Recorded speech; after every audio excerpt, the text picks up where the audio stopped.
Bueno, ahí está reajustando el cronómetro el árbitro del partido, señoras y señores. Sonó el silbato. En marcha el deporte que apasiona a todos. El fútbol. Reyes. Largo el control. Abajo pelea García. Recupera para Independiente. Aquí va la carga. Riveros lleva el esférico y ojo con esta carga. Tiene panorama. Va Riveros. Tocará con Ferreira. No. Acción personal increíble. Ahí está la definición. Golazo, golazo, golazo. ¡Gol!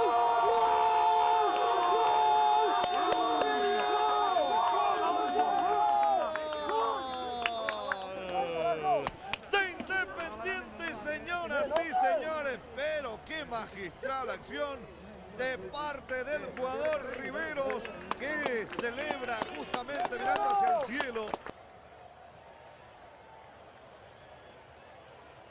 Aguanta Ferreira, el toque para Orué, limpia el camino, balón para Benítez, Benítez con el centro, González se le fue la pelota, segundo gol. ¡Gol!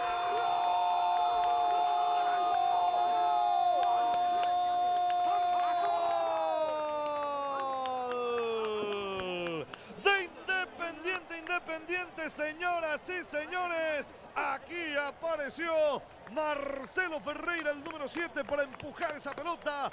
Puntín de Uruguay, entrega para Ferreira que encara, va buscando el tercero Independiente. Aquí está Ferreira, se dispone para el tiro, saca el remate, golazo, ¡gol!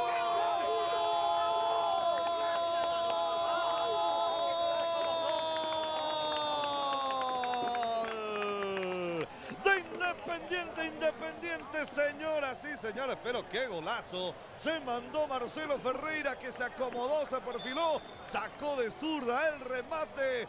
Cuando concluye la historia en Capiatá, en el estadio Erico Galeano, Deportivo Capiatá 0, Independiente 3.